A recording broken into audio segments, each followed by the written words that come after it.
Bismillahirrahmanirrahim. Assalamualaikum warahmatullahi wabarakatuh.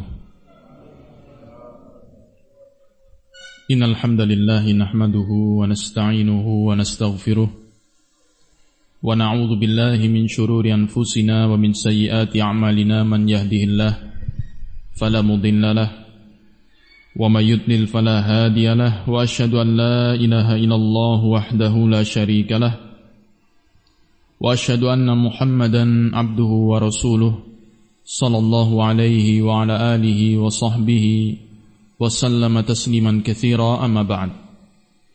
Fa inna asdaqal hadits kalamullah wa khairal huda huda Muhammadin sallallahu alaihi wa ala alihi wa sallam wa syarrul umur muhdatsatuha fa inna kulla muhdatsatin bid'ah wa kulla bid'atin dhalalah wa kulla dhalalatin finnar. A'adhani Allah wa iyyakum minha. Ikhwani fillah, a'azzani Allah wa iyyakum.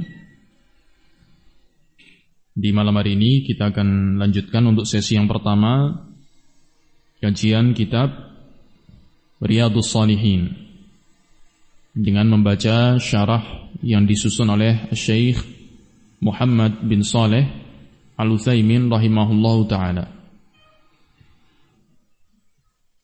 Ada usulan dari ikhwah untuk kajian Riyadhus Shalihin ini, ada setoran matan. Usulan bagus. Ana yakin semuanya setuju ya? Ya. Usulan bagus enggak ini?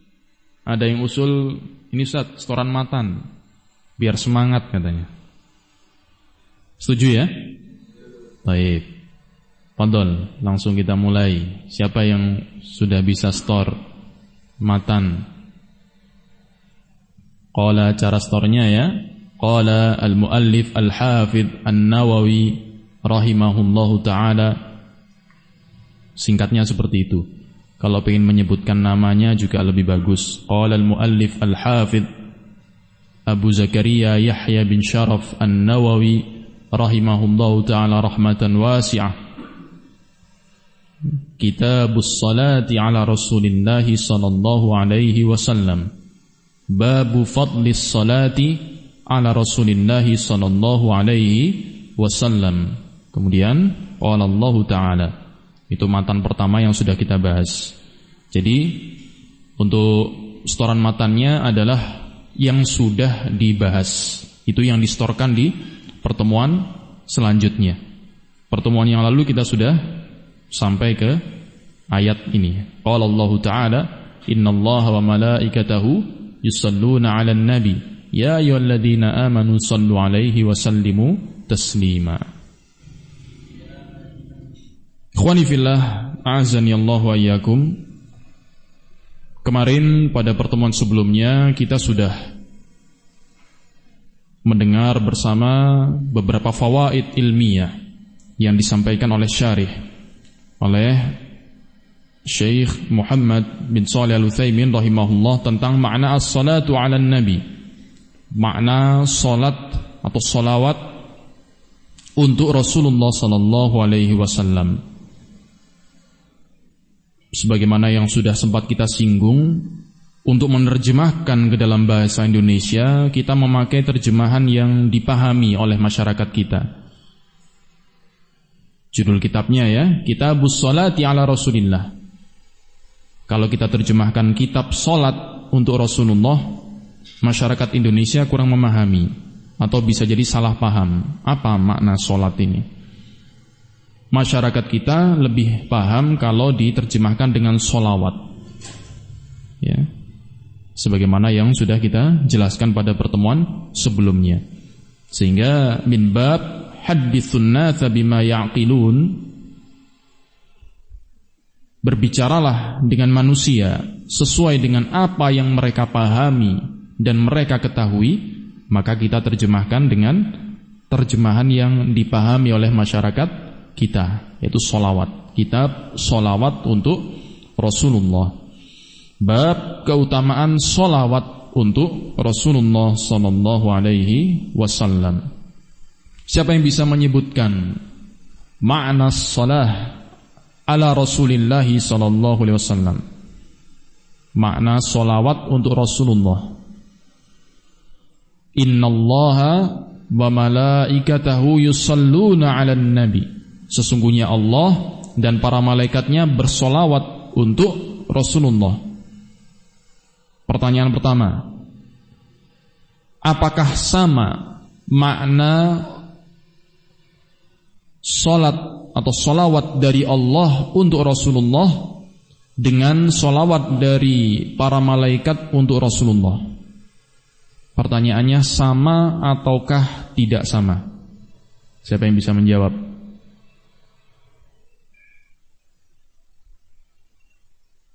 Solawat dari Allah untuk Rasulullah dan solawat dari para malaikat untuk Rasulullah, maknanya sama ataukah tidak sama? Fadhol, siapa yang bisa menjawab? Bu Sofia. Tidak sama. Sekalian dijelaskan. Kalau begitu bedanya apa? Kalau solawat dari Allah untuk Rasulullah, maknanya apa? Solawat dari Allah untuk Rasulullah, maknanya apa? Siapa yang memuji? Allah memuji Rasulullah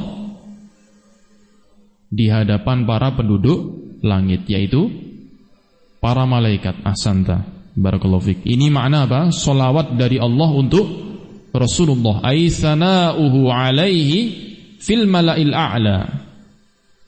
Pujian dan sanjungan dari Allah untuk Rasulnya, yaitu dengan menyebutkan sifat-sifat terpuji pada Rasulullah di hadapan para penduduk langit, yaitu para malaikat. Kalau yang tadi, yang kedua, makna solawat dari para malaikat untuk Rasulullah, maknanya apa? Siapa yang bisa menjawab? Kalau yang muda-muda nggak ada yang angkat tangan, kita serahkan ke yang paling sepuh di majelis ini, Pak Muslih. Kemarin hadir Pak Muslih? Oh, nggak hadir. Tapi sempat dengar faidahnya. Baik. Apa makna solawat dari para malaikat untuk Rasulullah? Gimana? Belum. Taib labas. Yang lain, apa makna solawat dari para malaikat untuk Rasulullah? Dari sisi sini. Tonton Abu Amr. Apa makna solawat dari para malaikat untuk Rasulullah?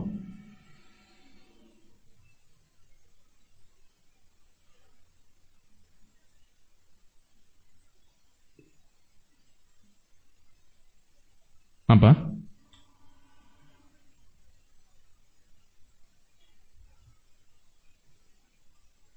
Sempat dicatat?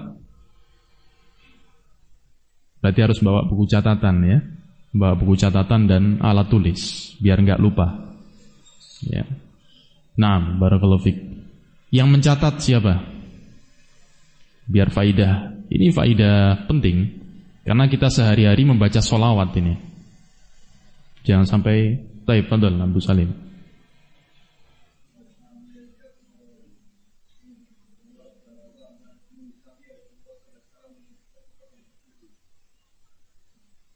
Sudah? Nah, cukup. Barakallahu fik. Bahwasanya makna sholawat dari para malaikat untuk Rasulullah apa? Doa. Doa dari para malaikat meminta dan memohon kepada Allah agar Allah memuji dan menyanjung Rasulullah di hadapan para malaikat. Itu maknanya.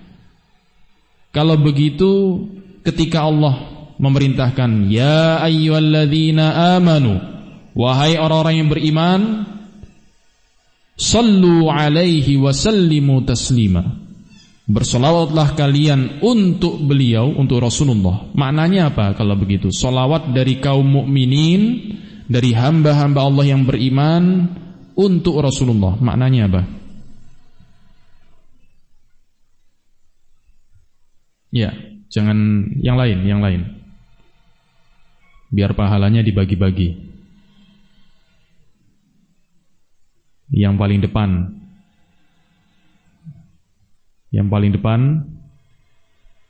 Ini siapa? Fadal. Jeffrey ya. Apa? Insyaallah nyatet ya.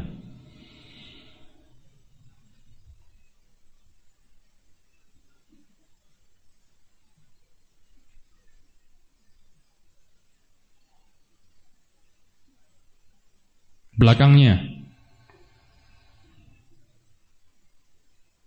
Apa makna sholawat dari kaum mukminin untuk Rasulullah? Kita kan selalu bersolawat untuk Rasulullah ya. Memperbanyak baik sholawat yang mutlaqah, yang kita baca tanpa terkait dengan waktu dan tempat, maupun yang sifatnya terikat atau terkait dengan waktu dan tempat. Misalnya dalam sholat, sholawat di dalam sholat 5 waktu. Mau gak mau dan wajib hukumnya untuk kita membacanya. Dan harus kita pahami maknanya. Ketika kita bersolawat untuk Rasulullah, maknanya apa itu? Abu Syafi.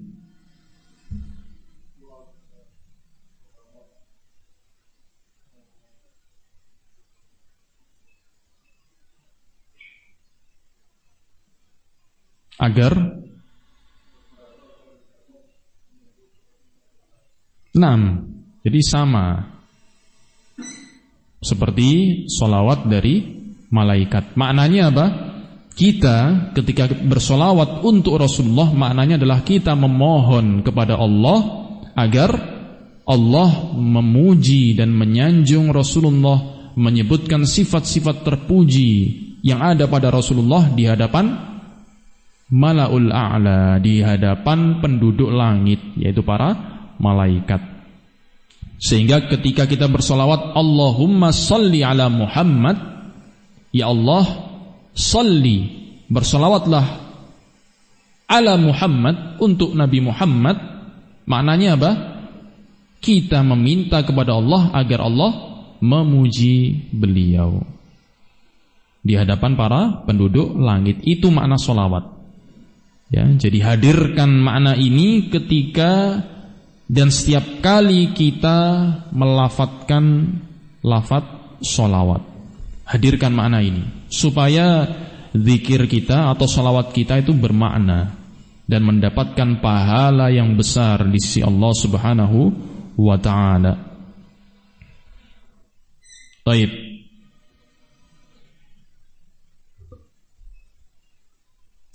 Kita lanjutkan penjelasan dari Syekh Al-Utsaimin rahimahullah. Walhasil anna fi hadhihi al-ayatil karimah amara Allah Ta'ala an nusalliya wa nusallima ala rasulih Muhammadin sallallahu alaihi wasallam taslima. Kesimpulannya, di dalam ayat ini itu innallaha wa malaikatahu yusalluna 'alan nabi dan seterusnya, terdapat perintah dari Allah Subhanahu wa taala agar kita kaum mukminin bersolawat untuk Rasulullah dan mengucapkan salam untuk beliau. Wassalatu alaihi wajibatun fi mawadhi'a. Dan solawat untuk Rasulullah itu hukumnya wajib di beberapa tempat. Yang pertama, idza dzukira ismuhu indaka fasalli alaihi, yaitu ketika disebutkan nama Nabi Muhammad alaihi salatu wassalam di sisimu, yaitu kita mendengar nama Rasulullah disebutkan, maka ketika itu wajib hukumnya bagi kita untuk membaca sholawat Allahumma salli ala Muhammad, minimalnya demikian, atau alaihi salatu wassalam, atau sallallahu ala Muhammad, itu minimalnya demikian lafadznya. Lianna Jibril alaihi salam ata ila Nabi sallallahu alaihi wasallam wa qala, karena Jibril alaihissalam dalam sebuah hadis ya, disebutkan bahwasanya Jibril mendatangi Nabi sallallahu alaihi wasallam dan berkata, "Raghima anfu mri'in dzukirta indahu falam yusalli 'alaika." Kehinaan menimpa seseorang bagi barang siapa yang disebutkan engkau di sisinya, akan tetapi dia tidak bersolawat untukmu. Ya.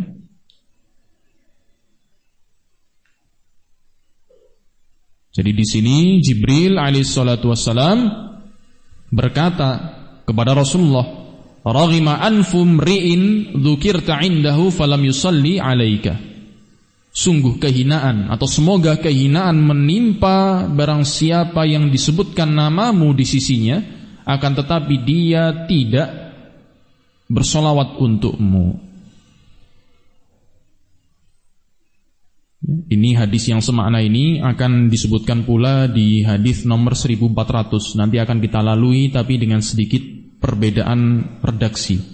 Ada sedikit perbedaan lafadz. Ya'ni idza sami'ta dzikrar rasul faqul.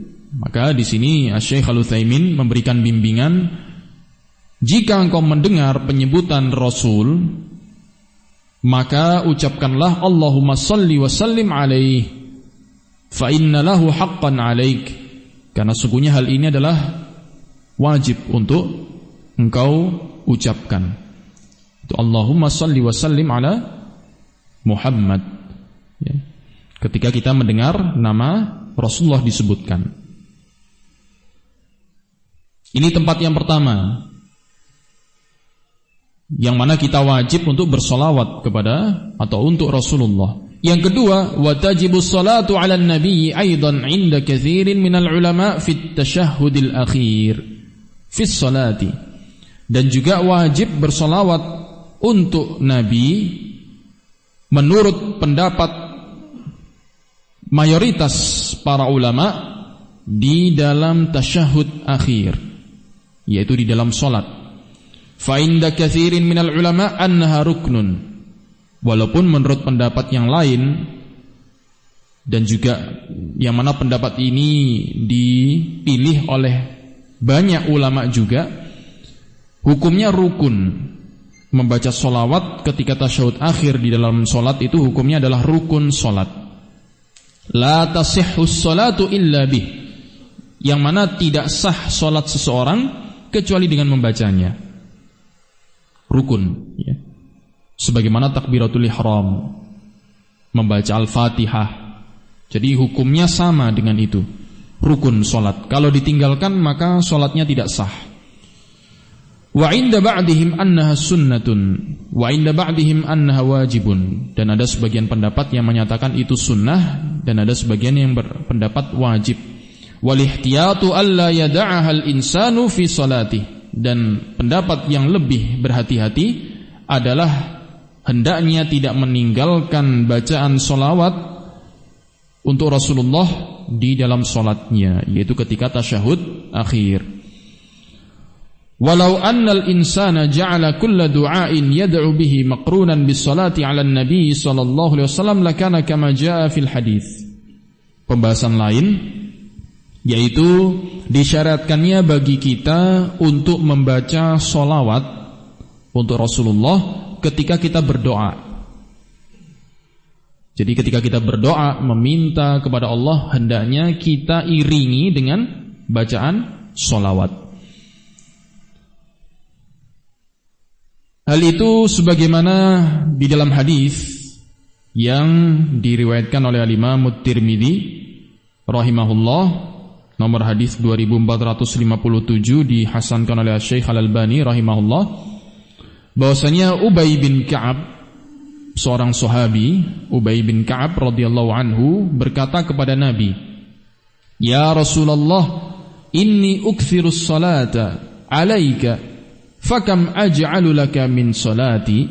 Wahai Rasulullah, sesungguhnya aku banyak membaca solawat untukmu, maka berapa bagian aku jadikan solawat untukmu tersebut di dalam doaku? Ini pertanyaan dari siapa? Ubay bin Ka'ab kepada Rasulullah. Faqala, maka Rasulullah menjawab, ma syi'ta, terserah, sesuai yang kau mau. Qala ar-rubu'. Ubay bin Ka'ab bertanya, apakah seperempat? Maksudnya seperempat dari doa yang dipanjatkan Ubay bin Ka'ab, seperempatnya itu adalah berupa sholawat untuk Rasulullah. Apakah seperempat? Maka Rasulullah menjawab, ma syi'ta, fa in zidta fa huwa khairul lak. Terserah. Akan tapi jika engkau menambahnya, maka itu lebih baik untukmu. Qala an-nis, kalau begitu apakah setengah, wahai Rasulullah? Qala ma syi'ta. Rasulullah menjawab, ma syi'ta, terserah, sesuai yang kau kehendaki. Fa in zidta fa huwa khairul lak. Jika engkau tambah, maka lebih baik lagi untukmu. Qala ats-tsulutsain. Kalau begitu apakah 2/3? 2/3 lebih banyak ya dibandingkan setengah ya. Apakah 2/3 dari doaku yang aku ucapkan adalah berupa sholawat untukmu? Apakah 2/3-nya? Maka Rasulullah menjawab, ma syi'ta fa in zidta fa huwa khairul lak. Terserah, sesuai kehendakmu. Jika engkau tambah, lebih baik lagi bagimu. Qala, maka Ubay bin Ka'ab, aj'alu laka sholati kullaha. Kalau begitu aku jadikan semua doaku adalah berupa sholawat untukmu. Jadi semua doanya berupa sholawat untuk Rasulullah sallallahu alaihi wasallam. Qala, maka Rasulullah berkata, dan ini beliau memberitakan tentang ganjaran dan pahala yang akan diraih oleh orang yang memperbanyak sholawat untuk Rasulullah.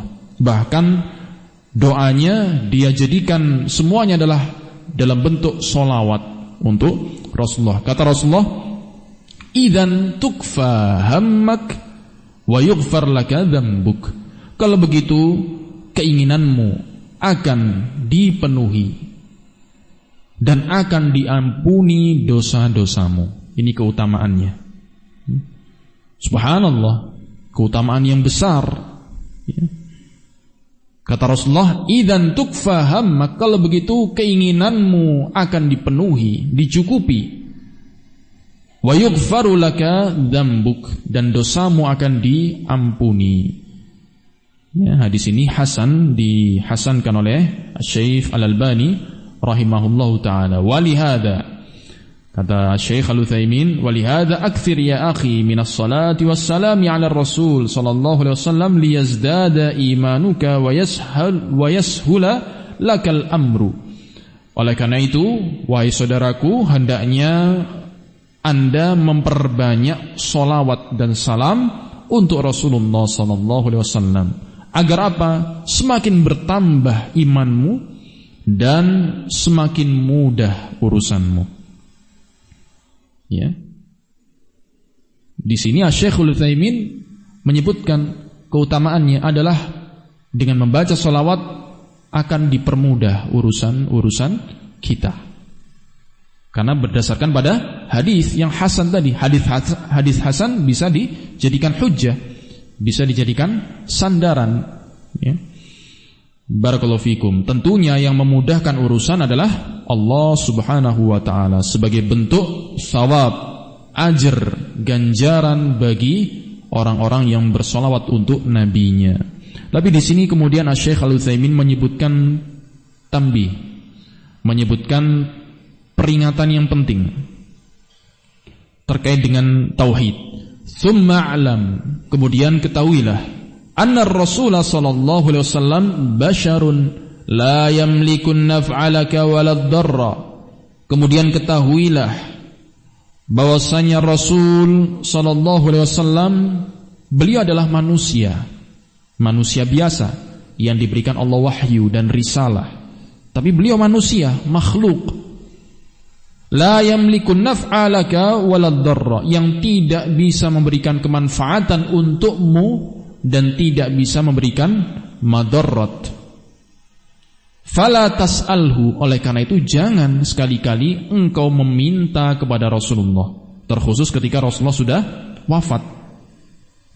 Ini konteksnya adalah ketika Rasulullah sudah wafat. Berbeda halnya kalau Rasulullah masih hidup, ya, disebutkan di beberapa hadis ketika Rasulullah masih hidup, ya, banyak para sahabat kemudian meminta sesuatu kepada Rasulullah. Hukumnya boleh, ya, kalau Rasulullah masih hidup. Ini konteksnya adalah ketika Rasulullah sudah wafat. Fala tas'alhu, jangan sekali-kali engkau meminta, berdoa kepada Rasulullah. La taqul, jangan sekali-kali engkau mengatakan, ya Rasulullah sahil amri, berdoa, ya Rasulullah mudahkanlah urusanku. Tidak boleh seperti ini, ya. Haram hukumnya. Hadza haram, kata beliau. Bal syirkun akbar, bahkan termasuk syirik akbar. Meminta kepada selain Allah, berdoa kepada selain Allah. Li'annahu la yajuzu an tad'uwa ma'allahi ahada, karena tidak boleh seseorang berdoa kepada selain Allah. Ad-du'a'u khasun billahi wahdahu la syarikalah. Doa itu adalah khusus, ibadah yang khusus ditujukan hanya bagi Allah satu-satunya, tidak ada sekutu baginya. Qala Allah Ta'ala, hal ini didasarkan pada firman Allah Ta'ala, wa qala rabbukum ud'uni astajib lakum. Ya, Allah menyatakan, wa qala, dan berkata, rabbukum, Rabb kalian, ud'uni, berdoalah kalian, memintalah kepadaku. Ya. Astajib lakum, janji Allah apa? Astajib lakum, pasti akan aku kabulkan permintaan dan permohonan kalian. Ini janji Allah. Wallahu la yukhliful mi'ad, dan Allah sekali-kali tidak akan menyelisihi janjinya. Kita harus yakin betul, kalau kita betul-betul beriman, mukmin kepada Allah, kita harus yakin bahwasanya Allah pasti mengabulkan doa kita. Maka berdoalah hanya kepada Allah satu-satunya, jangan berdoa kepada selain Allah. Walaupun kepada Rasulullah tidak boleh. Ya. Inilah tauhid.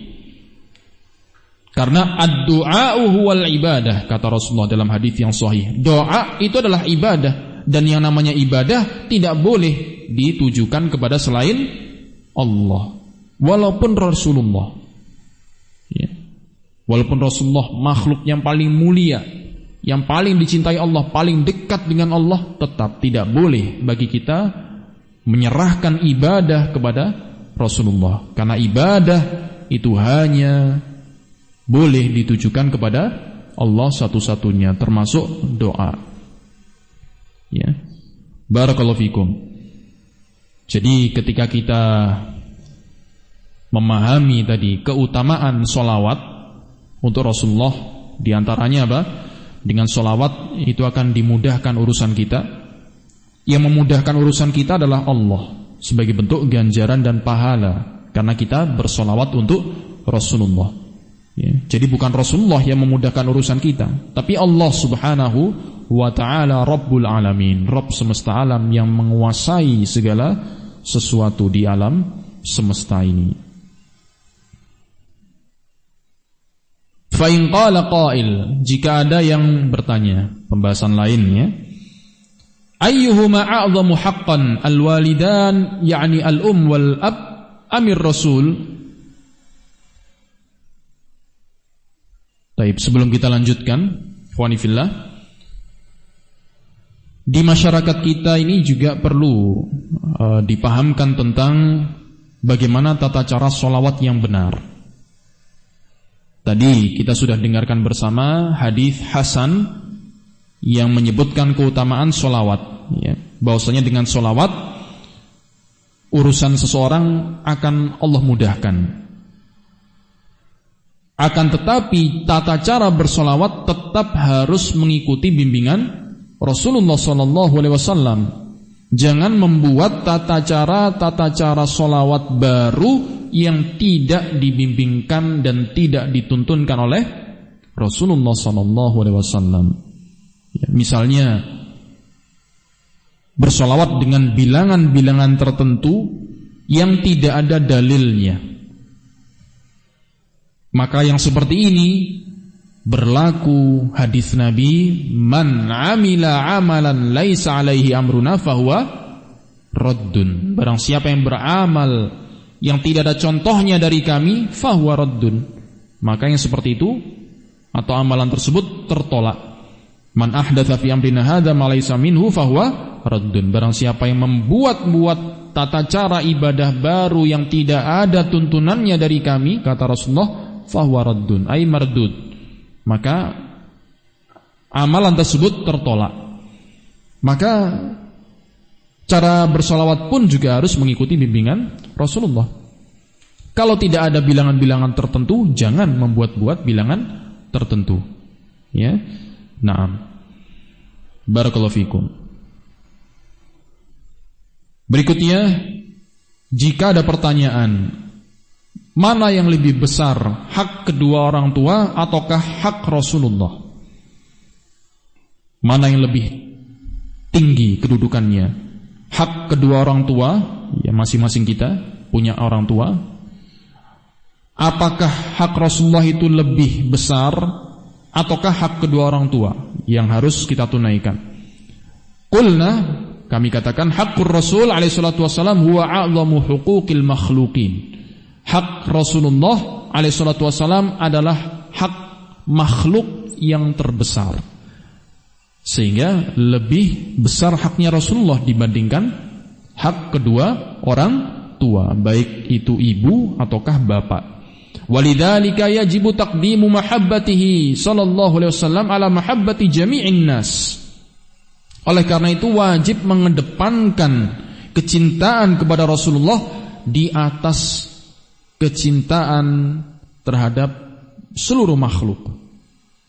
Wa yakuna ar-rasulu ahabba laka minan nafsi wal waladi wal walidi wan nasi ajma'in. Dan hendaknya Rasulullah itu adalah makhluk yang paling kita cintai dibandingkan diri kita sendiri, maupun anak kita, ataupun orang tua kita, dan bahkan seluruh manusia. Hal ini berdasarkan hadis sahih. Ya. Hadis sahih di mana Rasulullah SAW bersabda, la yu'minu ahadukum hatta akuna ahabba ilaihi min waladihi wa walidihi wan nasi ajma'in. Kata Rasulullah, tidaklah beriman seseorang di antara kalian sampai menjadikan aku adalah makhluk yang paling dia cintai dibandingkan anaknya sendiri, orang tuanya, maupun seluruh manusia. Jadi hak Rasulullah ini hak makhluk yang paling tinggi, ya, bahkan lebih tinggi dibandingkan hak kedua orang tua kita. Artinya apa? Ikhwani fillah, barakallahu fikum. Ketika misalnya ada orang tua menyuruh atau mengajak kepada sesuatu yang menyelisihi bimbingan Rasulullah, maka kita harus apa? Mengedepankan bimbingan Rasulullah. Jangan sampai kita menyelisihi bimbingan Rasulullah atau tuntunan Rasulullah, syariat Rasulullah, karena beralasan berbakti kepada kedua orang tua. Tidak boleh, karena hak Rasulullah lebih tinggi. Barakallahu fikum. Fa in qala qail, jika ada pertanyaan, alaisallahu yadhkuru haqqal walidain ba'da haqqih. Ini pertanyaan yang cukup ilmiah dan akan dijawab oleh Syekh dengan ilmiah. Bukankah Allah di dalam Al-Quran menyebutkan hak kedua orang tua setelah menyebutkan hak Allah? Yaitu yang dimaksud dalam surat Al-Isra ayat 23. Wa qada rabbuka alla ta'budu illa iyyahu wa bil walidaini ihsana. Dan Rabbmu telah menetapkan alla ta'budu illa iyyah, agar kalian tidak beribadah kecuali hanya kepada Allah. Ini hak Allah, ya, yaitu untuk ditauhidkan di dalam ibadah. Tidak boleh beribadah kepada selain Allah. Ibadah hanya boleh ditujukan kepada Allah satu-satunya. Ini hak Allah. Kemudian Allah susul dengan apa? Ternyata Allah susul dengan penyebutan wabil walidaini ihsana, dan hendaknya berbuat baik kepada kedua orang tua. Ini habis disebutkan hak Allah, langsung disusul dengan hak kedua orang tua. Kenapa tidak disebutkan hak Rasul terlebih dahulu? Ya, mungkin ada pertanyaan seperti itu. Maka jawabannya, walakinna haqqar Rasul tabi'un li haqqillah. Jawabannya adalah hak Rasulullah itu mengikuti hak Allah Subhanahu wa ta'ala. Jadi walaupun di ayat ini Rasulullah, lafaz Rasulullah tidak disebutkan, akan tapi sudah tercakup di dalam penyebutan hak Allah. Kenapa? Lianna ibadatallahi la tatimmu illa bi ikhlasin lillahi wa mutaba'atin li Rasulillahi sallallahu alaihi wasallam. Kenapa? Karena beribadah kepada Allah, ibadah kepada Allah tidak akan bisa terlaksana dengan sempurna kecuali dengan ikhlas, yang pertama. Dan yang kedua, sesuai dengan sunnah Rasul atau mengikuti bimbingan Rasulullah SAW. Jadi tidak mungkin bagi kita untuk bisa beribadah kepada Allah dengan benar, dengan sempurna, kecuali kalau kita mengikuti siapa? Rasulullah SAW. Jadi walaupun Rasulullah tidak disebutkan ya secara nas, akan tapi hak Rasulullah sudah tercakup ya, mengikuti hak Allah Subhanahu wa ta'ala. Jadi tidak ada iskal di sini ya. Tidak ada yang perlu dipermasalahkan. Taib, ikhwani fillah, a'azani Allah wa iyyakum. Sekarang kita lanjutkan dengan membaca matannya ya. Matan yang pertama, hadis nomor 1397. Di sini masih ada penjelasan dari Syekh Al-Utsaimin, tapi ada pengulangan ya. Jadi kita cukupkan dengan apa yang sudah kita baca sebelumnya. Jadi thariqah kita atau metode kita di dalam membaca syarah Syekh Al-Utsaimin, mungkin tidak semuanya kita baca. Di sana ada beberapa tikror, ada pengulangan-pengulangan, sehingga kita tidak perlu membaca yang terulang. Qala al-muallif al-hafidz an-Nawawi rahimahullah, wa an Abdullah bin Amr bin al-As radhiyallahu anhuma annahu sami'a Rasulullah sallallahu alaihi wasallam yaqul, dan dari Abdullah bin Amr bin al-As radhiyallahu anhuma bahwasanya beliau mendengar Rasulullah sallallahu alaihi wasallam bersabda, man shalla alayya salatan, barang siapa yang bersolawat untukku satu kali, sallallahu alaihi biha ashran, Allah akan bersolawat untuknya dengan sebab solawat yang dia baca tadi sebanyak 10 kali. Kita ulang. Man shalla alayya salatan, barang siapa yang bersolawat untukku solatan. Di sini maksudnya solatan itu adalah bacaan solawat sebanyak 1 kali. Makanya disebutkan dengan lafadz mufrad, solatan. Ya, bukan solawatin. Kalau solawatin jamak. Ini solatan, berarti 1 kali solawat. Contohnya membaca Allahumma sholli ala Muhammad, itu 1 kali. Ya. Maka balasannya apa? Sallallahu alaihi biha ashran. Maka Allah akan bersolawat alaihi. Alaihi domir ha di situ kembali kepada man, yaitu kepada barang siapa yang bersolawat untuk Rasulullah. Allah akan bersolawat untuknya, untuk si pembaca solawat tadi. Biha domir ha di situ kembali kepada as-shalah. Aibitil kas-shalah, dengan sebab solawat 1 kali yang dia baca. Ashron, maksudnya apa? Allah akan bersolawat untuknya sebanyak 10 kali. Rawahu Muslim. Hadis ini diriwayatkan oleh Al-Imam Muslim rahimahullah. Kita baca syarahnya. Qala asy-syarih Asy-Syaikh Al-Utsaimin rahimahullah, fal haditsul awwal an Abdullah bin Amr bin Al-As radhiyallahu anhuma anna an-nabiy sallallahu alaihi wasallam qala man shalla alayya marratan wahidah sallallahu alaihi biha asyran. Yakni maksud dari hadis ini adalah idza qulta Allahumma shalli ala Muhammadin, jika engkau membaca Allahumma shalli ala Muhammad sallallahu alaika biha asyra marratin, maka balasannya adalah Allah akan bersolawat untukmu sebanyak 10 kali. Ini makna hadis. Ya, bisa dipahami ya? Fa athnallahu alaika fil mala'il a'la asyra marratin, maka dengan sebab 1 kali selawat yang engkau baca, Allah akan memujimu, Allah akan menyanjungmu di hadapan para penduduk langit sebanyak 10 kali.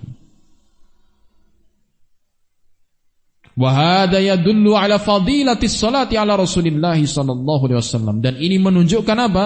Menunjukkan besarnya keutamaan salawat untuk Rasulullah. Wa yadullu ala uluwi martabatin nabi indallah, dan ini pula menunjukkan tingginya kedudukan nabi di sisi Allah Subhanahu wa taala, haitsu jaza man shalla alaihi bi 10 amthali amalihi yusallillahu alaihi asyra marratin. Menunjukkan apa? Tingginya kedudukan Rasulullah di sisi Allah, di mana Allah akan membalas barang siapa yang berselawat untuk Nabi sebanyak 10 kali balasan amalannya, yaitu Allah berselawat untuk si pembaca selawat tadi sebanyak 10 kali. Siapa yang tidak ingin dipuji Allah di hadapan para penduduk langit? Siapa yang tidak berharap dirinya disebut-sebut di hadapan para malaikat muqarrabun? Ya. Tentunya semua kita menginginkan keutamaan besar itu. Sekali kita membaca sholawat Allahumma sholli ala Muhammad, maka pahalanya adalah Allah akan memuji kita di hadapan para penduduk langit sebanyak 10 kali. Ya. Dan mudah-mudahan tentunya kalau sholawat tersebut makbulah, ya, amalan sholawat kita ini diterima di sisi Allah Subhanahu wa ta'ala. Syarat amalan diterima apa? Kembali ikhlas dan mutaba'ah, mengikuti bimbingan Rasulullah. Jadi kalau baca sholawat gak ikhlas, ya gak dapat pahala ini. Baca sholawat tapi dikotori dengan amalan-amalan atau tata cara yang tidak dituntunkan Rasulullah juga tidak diterima dan tidak mendapatkan keutamaan besar ini. Barakallahu fikum. Mungkin ada yang bertanya, iya, tentu semua orang yang beriman ingin namanya dipuji Allah di hadapan para malaikat. Apakah kemudian ada efeknya kalau kita sudah dipuji Allah di hadapan para malaikat? Apa dampaknya atau efeknya? Hal ini sebagaimana disebutkan dalam ayat, ternyata ada atharnya, itu ada pengaruhnya. Ketika Allah memuji hambanya di hadapan para malaikat, ada pengaruhnya itu pada hamba tersebut. Apa itu? Disebutkan di dalam surat yang sama, surat Al-Ahzab ayat 43. Kalau yang ada di matan ini kan Al-Ahzab ayat berapa? 56 ya. Ini Al-Ahzab surat yang sama tapi di ayat yang lain, di ayat 43. Allah Subhanahu wa taala berfirman, huwallazi yusalli 'alaikum wa malaikatuhu liyukhrijakum minadh-dhulumati ilan nur. Allah Subhanahu wa taala berfirman, huwallazi yusalli 'alaikum. Dialah Allah yang bersolawat untuk kalian. Khitabnya kepada kaum mukminin, orang-orang yang beriman. Dialah Allah yang bersolawat untuk kalian, wa malaikatuhu, dan juga para malaikatnya bersolawat untuk kalian, liyukhrijakum minadh-dhulumati ilan nur, agar Allah mengeluarkan kalian dari kegelapan menuju cahaya. Jadi ketika Allah Subhanahu wa taala bersolawat kepada hamba-hambanya yang beriman, hamba-hambanya yang mukmin, pengaruhnya apa? Setelah Allah memuji mereka di hadapan penduduk langit, Allah akan mengeluarkan mereka dari kegelapan menuju cahaya. Dijelaskan oleh Al-Imam Al-Hafidz Ibnu Katsir rahimahullahu taala di dalam tafsirnya ketika menafsirkan ayat ini, ai bisababi rahmatihi bikum wa thanaihi alaikum wa du'ai malaikatihi lakum.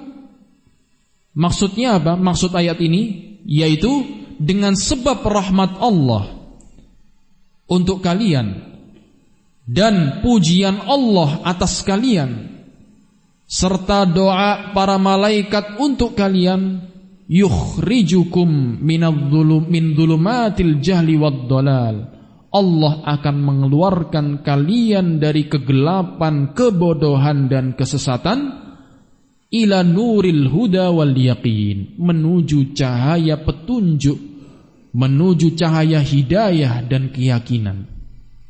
Jadi ini pengaruhnya ini, ya, pengaruh yang akan dirasakan hamba ketika Allah memujinya, ya.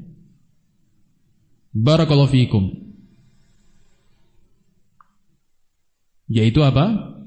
Akan dikeluarkan dari kegelapan. Kegelapan apa maksudnya? Kegelapan kebodohan, kegelapan kesesatan, penyimpangan, menuju cahaya, cahaya ilmu, cahaya petunjuk, cahaya hidayah dan cahaya yakin di dalam jiwa. Ya. Tentunya ketika Allah menakdirkan sesuatu, Allah akan menakdirkan sebab-sebabnya. Bagaimana seorang hamba bisa menuju cahaya hidayah, cahaya ilmu?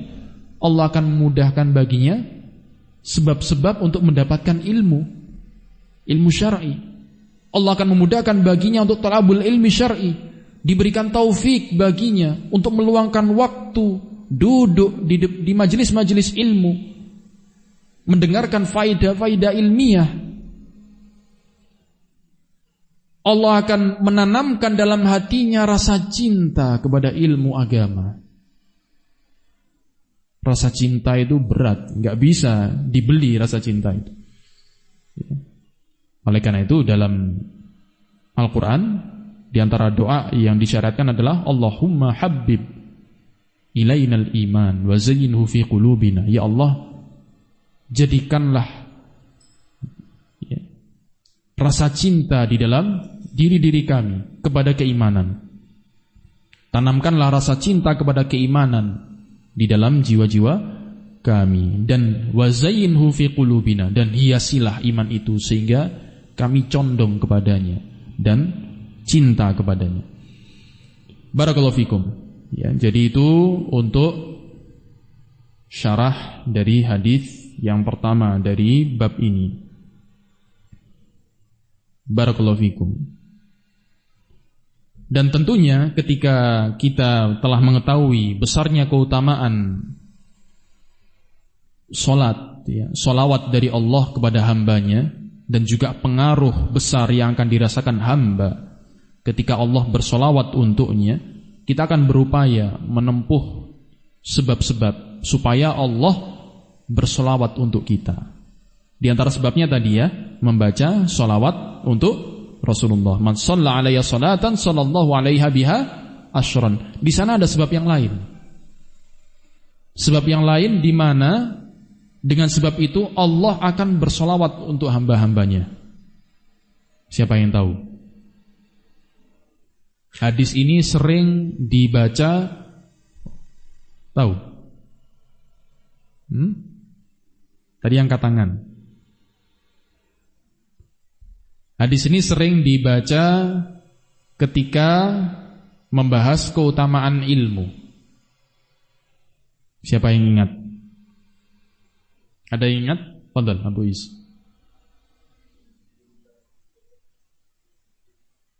yang terkait dengan salawat dari Allah untuk hambanya.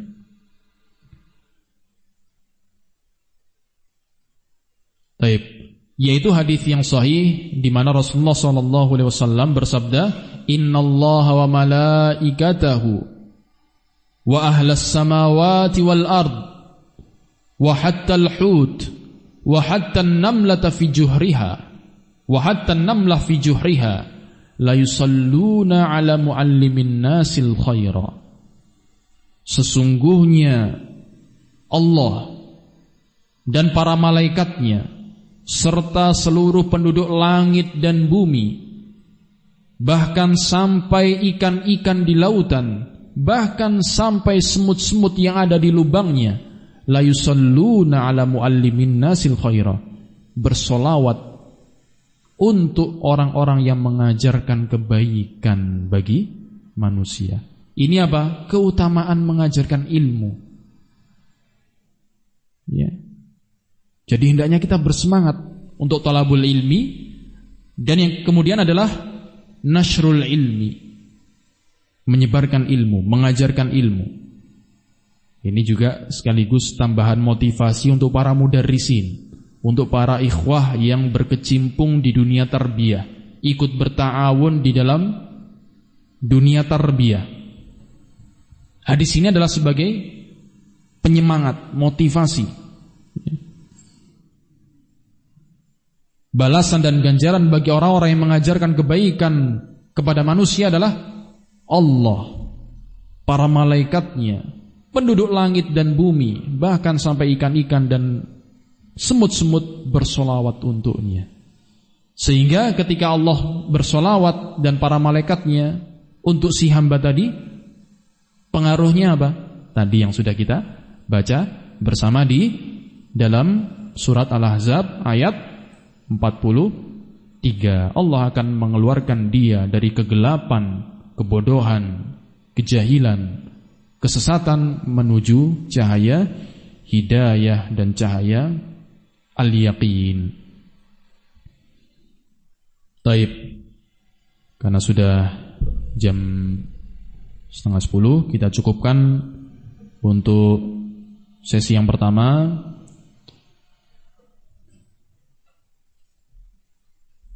Riyadhus Shalihin.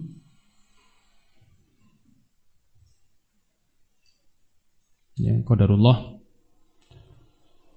Untuk kitab ini ya, Manzumatus Sair ilallah wad daril akhirah, insyaallah mudah-mudahan bisa kita kaji di pertemuan mendatang biidznillah taala. Naktafi launa wa sallallahu wasallam wa baraka ala nabiyina Muhammad wa ala alihi wa sahbihi ajma'in.